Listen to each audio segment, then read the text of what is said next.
E pessoal, hoje estamos no nosso especial ainda Summer para você que está nos assistindo aí. É sempre bom, é sempre gratificante ter você aqui com a gente. E hoje eu quero falar sobre, eu quero entrar agora com vocês numa série na qual eu vou pregar 4 mensagens seguidas e vai ser o nosso step by step, degrau por degrau.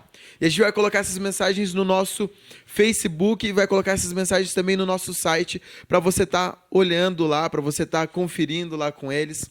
E eu queria falar para vocês o seguinte, hoje a nossa primeira mensagem é favor imerecido. O que é esse favor imerecido? Só que é graça, vírgula, favor imerecido. Essa graça que todo mundo está falando, todo mundo está comentando, todo mundo vem, comenta e está com a gente aí. Então hoje eu vou falar para você um pouco sobre isso aí. O que é essa graça? Primeiramente, antes de falarmos de graça, no Velho Testamento, Deus ele agia com as pessoas com misericórdia. Como assim, Otto? Misericórdia é aquilo que merecíamos e não tivemos. Nós, pecadores, merecíamos a morte. E Deus ele não nos deu a morte. Ele nos deu a vida. E graça não merecíamos e Ele nos deu. Nós não merecíamos a vida e Ele nos deu. Então é um favor imerecido. E eu quero ler com você Romanos 5:12. Em Romanos 5:12, ele fala sobre um pouco dessa graça. E a palavra de Deus diz que por um homem o pecado entrou no mundo, só que por outro superabundou a graça. E fala um pouco sobre esse amor. Então fala assim em Romanos 5:12. Romanos 5:12 fala o seguinte: portanto, da mesma forma como o pecado entrou no mundo por um homem, e pelo pecado a morte, assim também a morte veio a todos os homens, porque todos pecaram. E daí o que acontece? Um cara, ele vem e ele peca. Quando ele peca, todo mundo se faz pecador porque um cara errou. É a mesma coisa assim, o teu irmão mais velho, ele faz um erro, e a tua mãe culpa você por esse erro do teu irmão mais velho. Mas você não fez nada. O que você fez para isso ser teu pecado, ser teu erro? Isso você não fez nada. E foi o que aconteceu com Adão. Adão, ele errou, e agora pela culpa de Adão eu tenho que pagar isso. Daí eu perguntava, Deus, isso não é justo. O que eu tenho a ver com o pecado do cara lá atrás? O que eu fiz para ser pecador? Nada, não fui eu que comi lá a maçã, o fruto, o que eles falam. O que eu fiz? Eu não fiz nada. E você fez alguma coisa para ser salvo? Também não. Jesus, ele fez tudo. E olha a sequência. Pois antes de ser dada a lei, o pecado já estava no mundo, porque Adão pecou. Mas o pecado não é levado em conta quando não existe lei. Jesus, ele veio, ele cumpriu a lei, e após ele cumprir a lei, ele falou, agora não existe mais lei, a lei é o amor. Então, todavia, a morte reinou desde o tempo de Adão até Moisés. Mesmo sobre aqueles que não cometeram um pecado semelhante à transgressão de Adão, o qual era um tipo daquele que haveria de vir. Ou seja, por mais que você não tenha feito o pecado que Adão fez, você, por ser da raça humana, ser descendência dele ali, querendo ou não, você também já era pecador. O que eu tenho a ver com o pecado de Adão? Nada. Você nasceu e daí já herdou o pecado dele. Mas não se preocupa que vem coisa boa aí. Entretanto, não há comparação entre a dádiva e a transgressão. De fato, muitos morreram por causa da transgressão de um só homem. Mas a graça de Deus, isto é, a dádiva, o presente, a alegria, o favor imerecido, ele veio através de um só homem, Jesus Cristo. Transbordou ainda mais para muitos. Ou seja, um veio trazer morte ali, né? E outro trouxe vida. Jesus, ele nos trouxe vida. Não se pode comparar a dádiva de Deus com a consequência do pecado de um só homem. Porque um pecado veio, o julgamento que trouxe a condenação, mas a dádiva decorreu de muitas transgressões e trouxe justificação. Ou seja, um cara ele veio, ele pecou, ele errou, só que Jesus ele vem para mudar essa história. Ele fala bem assim, você não é mais pecador. João Batista, ele olha para Jesus e ele fala bem assim, eis o Cordeiro que tira o pecado do mundo. Quando ele tira o pecado do mundo, é como se ele pegasse com a mão dele e tirasse e lançasse fora o pecado. E trouxe justificação. Se pela transgressão de um só homem a morte reinou por meio dele, muito mais aqueles que receberam de Deus a imensa provisão da graça e a dádiva da justiça reinarão em vida. Não é quando você morrer, não é quando você for para o céu, não é quando você estiver velho. Você reina em vida hoje. Hoje você é rei, hoje você é sacerdote, hoje você pode reinar em vida. A palavra de Deus diz isso. Você reina em vida por meio de um único homem, Jesus Cristo. Não tem como você querer reinar em vida sem Jesus. Consequentemente, assim como uma só transgressão resultou na condenação de todos os homens, que foi o que eu falei no início, por causa de um cara todo mundo pecou, assim também um só ato de justiça resultou na justificação que traz vida a todos os homens. Logo, assim como por meio da desobediência de um só homem, muitos foram feitos pecadores, assim também por meio da obediência de um único homem, todos se fizeram justos. Uau, Otto, como assim? Você leu e eu preciso entender. Então foi isso que eu falei no início. Um cara errou, um cara pecou, um cara fez as paradas erradas lá. E agora eu e você temos a chance de nos tornarmos justos, estado perfeito para Deus. Deus, ele não precisava nos perdoar. Deus, ele não precisava mandar Jesus. Mas por amor, ele nos deu a vida. Nós, como pecadores, o salário do pecado é a morte, nós merecemos a morte. Só que Jesus fala assim, ó, não, negativo. Eu vou e vocês vão reinar em vida. Vocês têm a vida, vocês têm abundante vida. Mas e aí, Otto, como que é essa parada aí? Então agora eu posso sair pecando, posso querer fazer o que eu quiser, porque é isso que todo mundo está falando. E Paulo, ele já previa isso. Olha o que Paulo fala, né? Paulo diz o seguinte, em Romanos 6, 1 e 2. Que diremos então? Continuaremos pecando para que a graça aumente? Porque onde um lugar pecou, onde abundou o pecado, superabundou a graça. Então, Paulo, ele já sabia que eu vim perguntar, então agora a graça é uma condição para eu pecar. Posso sair pecando, zoando, fazendo tudo de errado? Não. Paulo, ele já chega, Paulo já sabia. E ele fala o seguinte, que diremos então? Agora continuaremos pecando? A gente tem essa oportunidade? Ele fala, de maneira nenhuma. Nós, os que morremos para o pecado, como podemos continuar vivendo nele? Se você morreu para o pecado, se você morreu para a iniquidade, para a transgressão, como que você vai continuar fazendo uma coisa se você é morto para aquilo? Você não consegue, um morto ele não consegue jogar bola, um morto ele não consegue sair, Só que eu não estou falando para você não sair jogar bola. Você está morto para o pecado. Você não está morto para o seu dia a dia, para a sua família, para ir no cinema. Você está morto para tudo aquilo que te afasta de Deus. É como se aquilo não existisse. Não é só, nossa, é uma tentação e eu preciso batalhar com ela. Não, é algo que vai virar normal. Nós somos corpo, alma e espírito. A nossa alma, ela vai pedir isso. Só que com o tempo ela vai entendendo que nós morremos para o pecado. Mas como assim, Otto? O pecado não existe mais? O pecado, ele existe, ele está no ar. Só que eu quero fazer uma pergunta para você.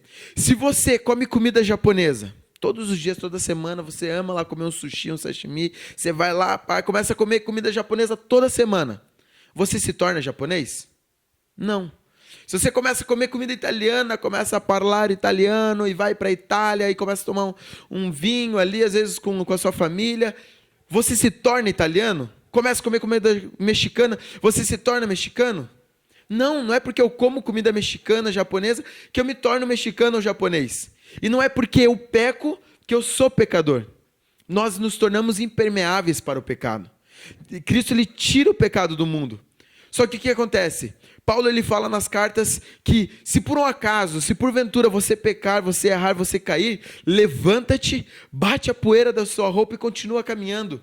Porque o pecado é você errar o alvo. O pecado não é o que te leva para o inferno. O pecado é uma coisa que tira a tua atenção do teu alvo. Se o teu alvo está aqui e você começa a olhar para lá, é óbvio que você não vai chegar no seu alvo. Mas eu estou falando para você, vai chegar um momento na sua vida que o pecado, ele vai ser algo que não é mais prazeroso, não faz mais parte do seu dia a dia, não faz mais parte do seu vocabulário. Você muda quem você é.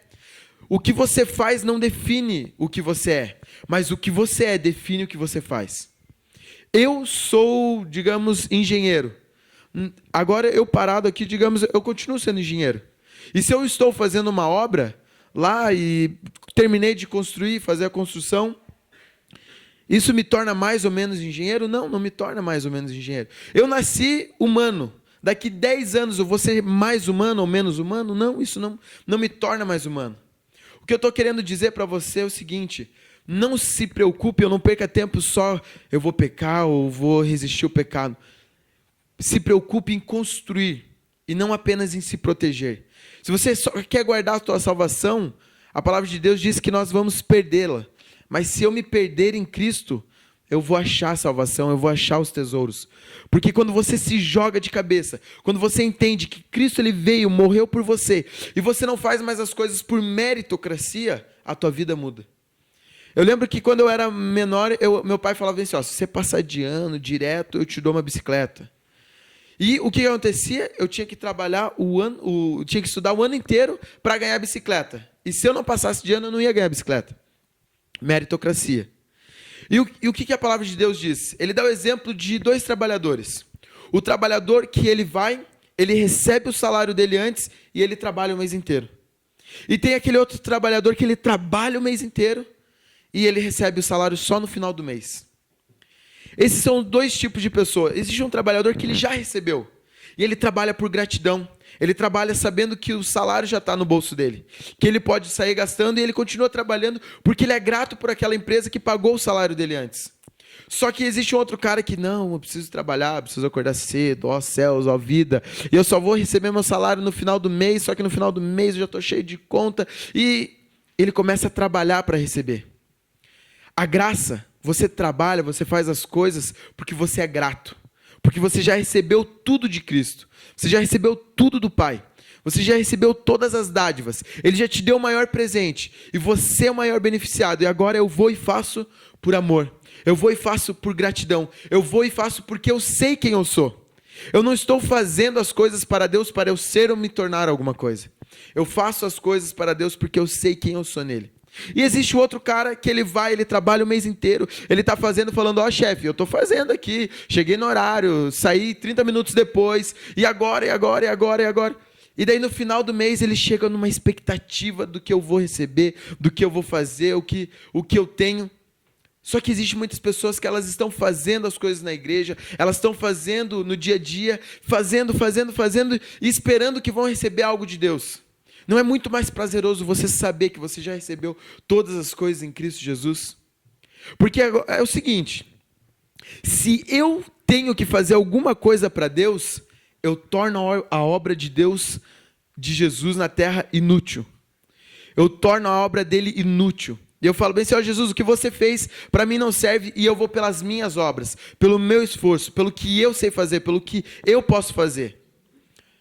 Só que não é assim, mano. Não é assim, não é desse jeito. Não é o que você sabe fazer. É o que ele já fez por mim e por você. It's all about Jesus. É tudo sobre Jesus. É tudo para Jesus. É tudo com Jesus. Se eu for no meu esforço, eu vou perder. Se eu for no meu esforço, eu não vou ganhar, não vou conseguir. Se você tentar fazer algo por você, você não vai conseguir. Mas porque Jesus fez tudo, eu consigo. Eu não posso tornar a obra de Jesus na cruz inútil. Porque ele veio, ele morreu e ele ressuscitou e só ele era capaz de cumprir a lei. E graça é isso, não é pelo teu esforço. Eu e você, muitas vezes nós falhamos, nós erramos, mas não é isso que define quem nós somos. O que define quem nós somos é Jesus Cristo, porque não sou eu mais quem vive, mas Cristo vive em mim. E se Cristo vive em mim, eu sou justo, eu sou puro, eu sou santo, eu sou redimido, eu sou obediente, eu sou amável, eu sou uma pessoa pacificadora, eu sou uma pessoa que traz o bem. E não é mais isso, aquela vida crente que eu ia na igreja para louvar a Deus, jejuava porque eu precisava receber algo de Deus, eu levanto minha mão, dou o dízimo porque eu preciso receber algo de Deus. É por gratidão, é por amor, é você saber que cada dia da sua vida que você vive é porque um cara veio, morreu e ele te ama. E é isso que é graça. A graça, ela vem para mudar a sua vida. Ela não vem para dar uma condição de você pecar, seria muito inútil, seria muito pequeno. E se você tem esse pensamento que a graça, ela te dá uma condição para pecar, esse é um pensamento medíocre, esse é um pensamento raso, esse é um pensamento pequeno. Mas se você usa da graça para você reinar em vida, você andar como rei, você andar sabendo, não, Deus ele já me deu todas as coisas, eu chamo a existência, as coisas que não são como se já fossem, aí a sua vida começa a mudar. Não é pelo aquilo que você tem financeiramente ou por aquilo que você sabe, mas é por aquilo que Deus te deu, é por aquilo que Deus fez na sua vida. E eu quero falar para vocês que nessa sequência aí nós vamos falar sobre graça, justiça, herança e amor. São 4 pilares que você precisa entender. A misericórdia e a graça, elas andam ali, uma conversando com a outra, porque a misericórdia era a morte, eu merecia a morte, mas Deus ele teve misericórdia de mim. Ele falou, não, você não vai morrer. Foi o que aconteceu com Moisés. Deus falou, eu vou matar o povo. Moisés falou, Deus, tem misericórdia desse povo e não mata eles. E daí chega Jesus, Jesus fala bem assim, Deus fala bem assim para Jesus, eu não vou dar vida para eles. E Jesus chega, Pai, por favor, dá vida para eles não sabem o que eles estão fazendo. E graças a isso, Ele nos deu tudo.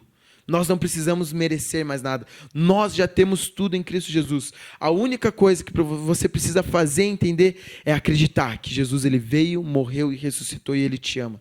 E isso te torna filho. Isso te torna quem você é. Amém? E você que está nos assistindo hoje, eu quero fazer uma oração com você. Repita comigo assim na sua casa, se você tiver liberdade, e fale bem assim, Senhor Jesus, eu creio que Tu és o Filho de Deus, que vieste em carne para me salvar e que está vivo à direita do Pai. E nessa hora, eu recebo o Senhor como o meu Salvador e renuncio toda a obra do mal. Escreve o meu nome no livro da vida, porque hoje eu sei que eu sou salvo, que eu estou salvo e que Jesus, Ele me ama. Amém? Galera, muito obrigado. Essa foi a mensagem da graça que eu tinha para vocês. E eu quero que vocês entendam que não é pelo que fazemos, mas é pelo que somos.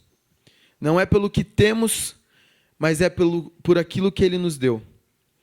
Não é justo eu e você pagarmos 2 vezes aquilo que Jesus já fez na cruz. Ele te deu e você tem a graça, você tem a dádiva da justiça. Valeu, galera. Wesley vai dar um recado para vocês e daqui a pouco vocês têm mais um louvorzão top, muito bom. Compartilha, dá chuva de likes. E é isso aí, galera. Até